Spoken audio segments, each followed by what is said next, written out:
A culture is remembered within its language. The tones and rhythms bend like how a river meanders and flows through the hills. As a species, naturally, we migrate towards water. Just as our bodies rely upon water for life, our populations rely upon language. Our reliance on society and others creates this dependence on community. Our direction and morals as a collective needs to be in line with each other in order to thrive, and the strength of this pursuit determines the impact of this society. I imagine language as a body of water, simultaneously affects and is affected by its environment. Some take shape as a river, they have strength and magnitude. They have a wide reach and branch off into streams and canals, each still containing the strength and movement to alter the landscape and spread indefinitely. Some languages have less movement, but that doesn't minimise its power and its environment. These languages act like lakes. Their effect is slow, their intent is not to flow and spread, but to sit and exist. Although they seem to lack in strength, there are entire species and ecosystems thriving here. Landscape moulds around it as a result of its unrelenting stillness. Sometimes larger bodies of water infiltrate smaller ones, or still ones. They move into the surroundings until it's altered it enough that when it reaches the body of water, it has no choice but to surrender. They're only ecosystems now, and they have the same right to life as the old ones, and the existing body of water doesn't have the strength and support of the environment to fight. This is how I view the loss of language. The cause varies with each case. I believe the loss of language within Nigeria, specifically Yoruba, is a result of the consequence of colonialism. English was seen as the language needed to have a fighting chance economically and politically. It was taught in schools, and Yoruba began to lose its popularity and reach. It no longer had a place to define itself in. Yoruba land had no longer existed, and slowly with it, its language also starts to fade. Post-colonialism laid way to globalization worldwide. Technology, the internet and social media has created a culture that reaches far across the world. Language in this instance has the reach of an ocean, spreading between continents and flowing into rivers. But as this immense body of water flows and spreads and rises, the still bodies of water, which are susceptible to threat, are weakened until the terrain is no longer recognisable. The direction of Yoruba is travelling today is lost to me. Our morals are shifting, our homes are changing, and our language is morphing. The diaspora is one of the widest and largest in the world, with Yorubas known to be living in every continent. Some have been there long enough to establish their own culture in the new bodies of water where they live. Confluence is when two bodies of water meet, and due to minerals, debris and currents within, they don't mix. It mainly occurs between rivers which flow into each other. For a while they run together side by side, their contrasting colours the only evidence of divide, until one of them bends of course. The two bodies just touch and continue to flow separately. My mother tends to shout when she's on the phone. I used to have visions like I swear were real, but I was so disconnected to them. They appeared to me as dreams. In these dreams, I'd be a viewer, not a participant, watching the events like a fly on the wall, watching myself as the memory rolled on. The scene would play out as if it were on a set. There's no surrounding structure outside the frame. To me as the viewer, there is no building, just a room where this event took place. There's no context, no timeline, just this scene existing outside of time and space. And as a viewer myself, behind the scene, there's just me watching with confusion and familiarity. Some of these dreams I now know to be true. It was through conversation that I found out that this event had actually happened. My sister and I both had the same memory, and we both doubted its reliability. The way I described the space was similar to how my sister described it. Clarifications were made within my memory, which helped create context and cement the scene into a timeline, which was given to me through the memory of my sister. Being older than me, I believe there was more accuracy and detail in her recollection, and these correlated more often than it opposed my initial image. Despite the validation of this memory, the same disconnect remains. I imagine the scene that appears in my dreams is a trace of a memory I repressed. The disremembering of this event did not occur individually. There was a moment lost where we made an agreement. We agreed to forget the experience for a reason, and although the reason is most likely a reflection of fear or trauma, it felt and acted upon collectively. Collective forgetting is a result of the forcible repression of a widespread event. As a society, we have a habit of sinking and conforming. We rely on each other to build civilizations, and in order for these to be successful, we implement rules, codes of conduct, we create languages, and occasionally we forget. There are traces within society which provide evidence for these forgotten events. They present themselves as mythologies, artifacts, and are discarded as conspiracy or protest. Is there a conflict of interest then between what is publicly forgotten and what is privately remembered?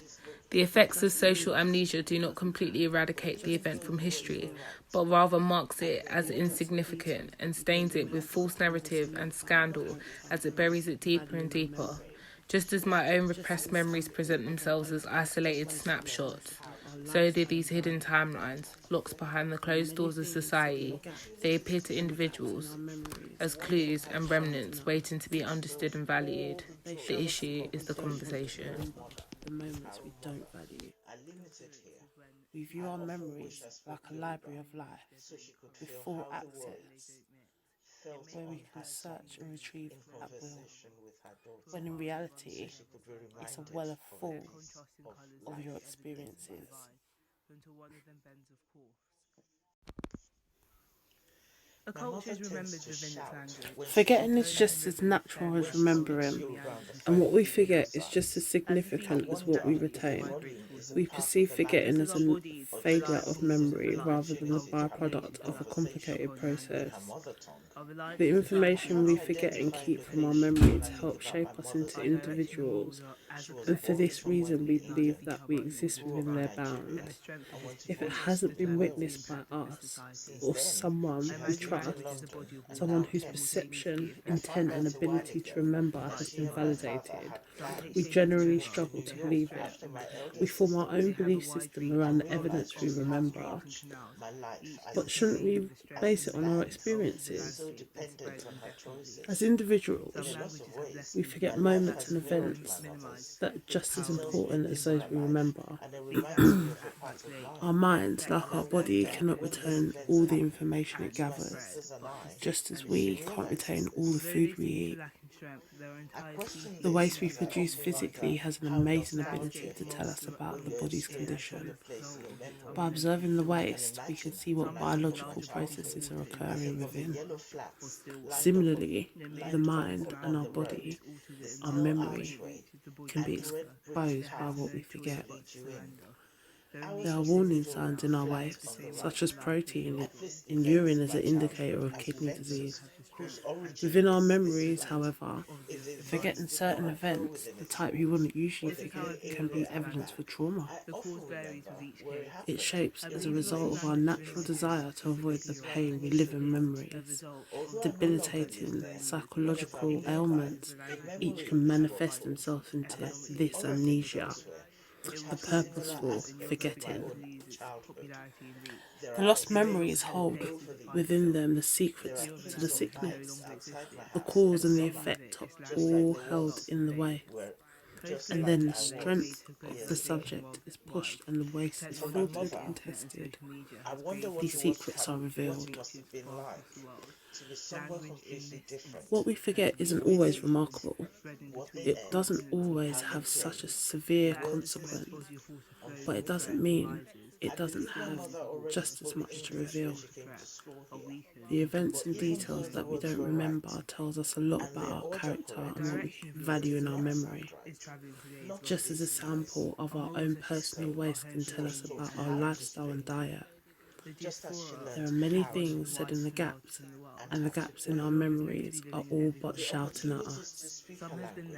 They show us what we don't want to remember, the moments we don't value. We view our memories like a library of life, with full access, where we can search and retrieve at will, when in reality, it's a well full